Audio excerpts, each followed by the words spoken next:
Selamat pagi anak-anak yang baik, kembali kita berjumpa dalam video pembelajaran pada hari ini. Sebelum kita memulaikan materi kita, mari terlebih dahulu kita berdoa. Silakan ambil sikap doa yang baik. Marilah kita berdoa dalam nama Bapa dan Putra dan Roh Kudus. Amin. Allah pencipta segala sesuatu, kami bersyukur karena Engkau mengangkat kami menjadi citra-Mu dan melimpahi kami dengan segala sesuatu yang Kau ciptakan untuk menjamin hidup segenap umat-Mu. Kami pun bersyukur sebab Engkau memanggil kami pula untuk ambil bagian dalam karya penciptaan-Mu. Sadarkanlah kami agar kami mampu menjalankan tugas ini dengan baik dan bijaksana sesuai kehendak-Mu, sehingga kami dapat mempertanggungjawabkan tugas itu kelak di hadapan-Mu dengan baik pula. Demi Kristus Tuhan kami. Amin. Dalam nama Bapa dan Putra dan Roh Kudus. Amin. Pada hari ini kita masuk pada materi yang kedua dalam bab 1 ini, yaitu tugasku sebagai citra Allah.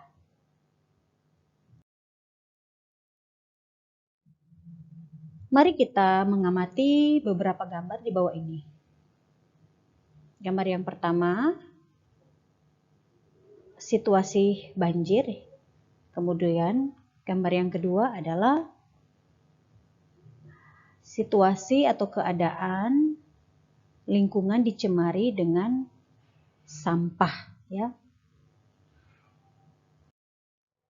Lalu gambar yang ketiga masih dalam situasi bahwa lingkungan sudah dicemari dengan sampah, di mana di situ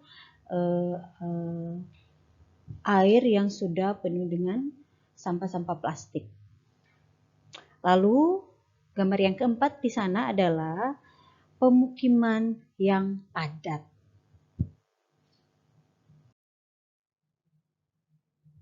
Nah, di atas kita sudah lihat ada beberapa gambar yang menunjukkan bahwa situasi yang tidak mengenakan, ya, di mana lingkungan alam kita itu tercemar, ya, dengan sampah, kemudian ada kebanjiran, kemudian kita lihat kepadatan penduduk, ya. Nah, anak-anak, bencana banjir, tanah longsor, kelaparan, kepadatan penduduk dan perumahan yang kumuh, serta wabah berbagai macam penyakit, khususnya pada saat ini, ya, virus corona atau kita kenal dengan COVID-19, ya, sepertinya menjadi berita yang amat kerap kita dengar. Rupanya keutuhan alam ciptaan Tuhan sudah mengalami kerusakan yang sedemikian parah, bahkan berimbas pada kehidupan, ya, manusia itu sendiri. Nah, setiap tahun berbagai jenis tumbuhan dan hewan masuk dalam daftar perlindungan karena hampir punah, ya. Perubahan musim kini menjadi tidak menentu. Kicauan aneka burung sudah jarang terdengar di alam bebas, ya. Kualitas kesehatan manusia makin berkurang, ya, karena ada polusi dan ada berbagai limbah. Alam ciptaan saat ini seolah berwajah ganda. Nah, maksudnya di sini, ya, di satu pihak manusia membutuhkan dan tergantung daripada alam itu sendiri. Tetapi di lain pihak juga menjadi ancaman bagi manusia itu sendiri. Siapa yang salah? Tuhan atau manusia? Atau apakah semua manusia bersalah? Nah, faktor penyebab yang utama adalah egoisme dan keserakahan sebagian manusia, di mana memanfaatkan dan mengolah alam hanya demi keuntungan diri dan keluarga atau kelompok, tanpa berpikir soal kesejahteraan manusia. Kebanyakan dan tanpa berpikir bahwa generasi manusia berikutnya juga berhak menikmati ciptaan Tuhan yang baik adanya. Nah, tetapi semua manusia juga dapat dianggap ikut bersalah bila mana kita tidak peduli terhadap kerusakan yang terjadi. Membiarkan orang-orang egois dan serakah tersebut tetap pada tindakannya.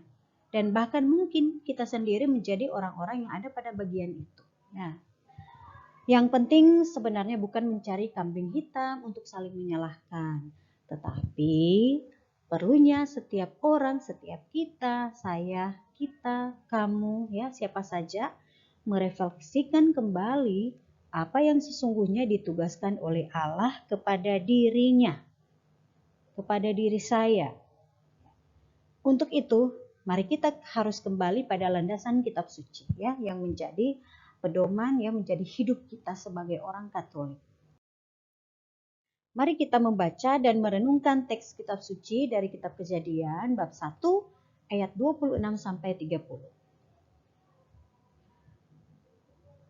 Berfirmanlah Allah, baiklah kita menjadikan manusia menurut gambar dan rupa kita, supaya mereka berkuasa atas ikan-ikan di laut dan burung-burung di udara, dan atas ternak, dan atas seluruh bumi, dan atas segala binatang melata yang merayap di bumi. Maka Allah menciptakan manusia itu menurut gambarnya. Menurut gambar Allah diciptakannya dia, laki-laki dan perempuan, diciptakannya mereka. Allah memberkati mereka, lalu Allah berfirman kepada mereka, beranak cuculah dan bertambah banyaklah, penuhilah bumi dan taklukkanlah itu, berkuasalah atas ikan-ikan di laut dan burung-burung di udara, dan atas segala binatang yang merayap di bumi. Berfirmanlah Allah, lihatlah, aku memberikan kepadamu segala tumbuh-tumbuhan yang berbiji di seluruh bumi, dan segala pohon-pohonan yang buahnya berbiji. Itulah akan menjadi makananmu.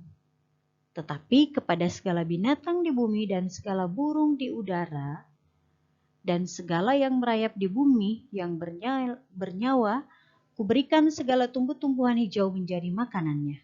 Dan jadilah demikian.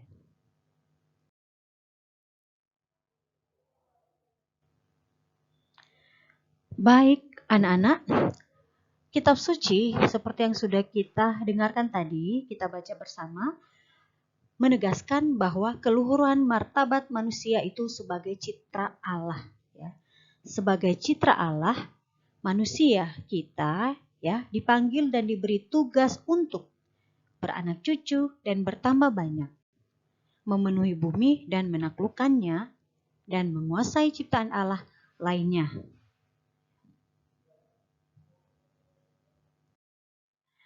Panggilan yang agung itu perlu ditempatkan dalam konteks keselamatan yang dikehendaki Allah sendiri, yaitu keselamatan secara utuh dan terpadu, ya.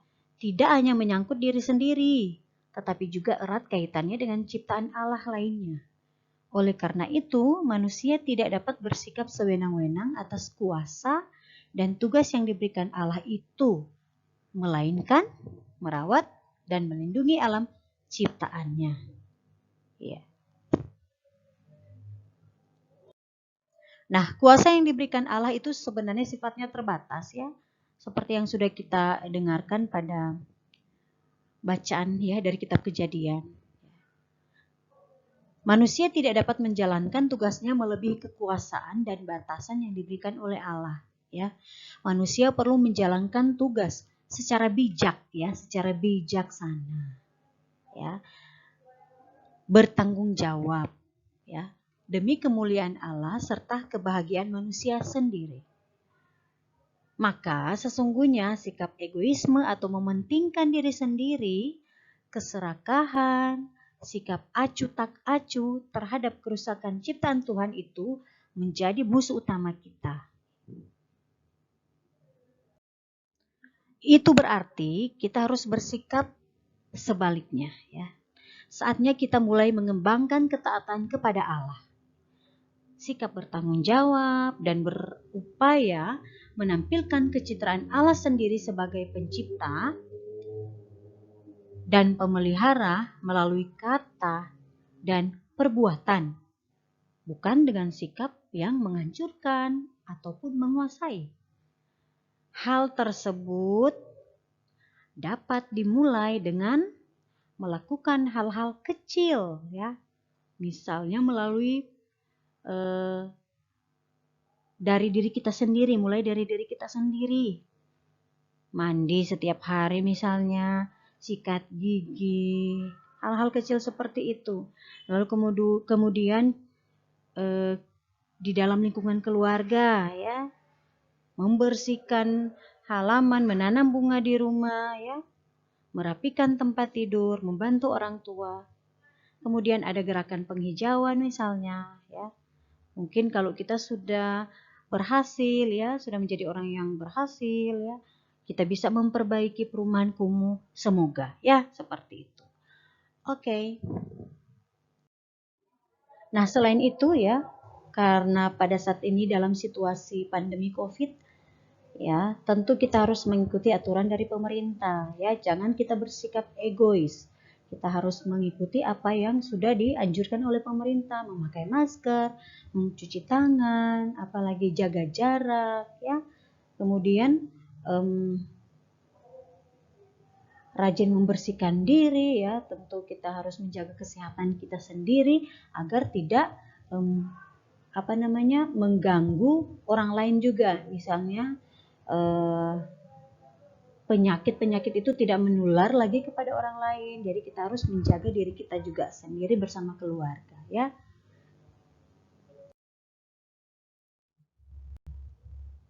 Baik anak-anak, untuk materi kita pada saat ini sudah selesai. Sebagai bahan refleksi pribadi kita, mari kita menjawabnya di dalam hati kita ya. Kita merefleksikan tugas apa yang diberikan Allah kepadamu sebagai seorang anak dan sebagai seorang pelajar. Silakan kamu refleksikan, kamu ingat-ingat, kamu berpikir ya, kira-kira tugas apa yang diberikan Allah kepada saya sebagai seorang anak dan sebagai seorang pelajar. Oke?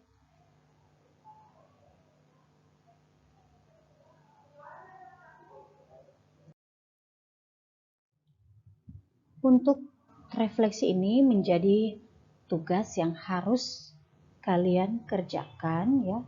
Jadi hasil refleksi kalian silakan kamu tuangkan pada kolom tugas dalam Google Classroom. Terima kasih anak-anak.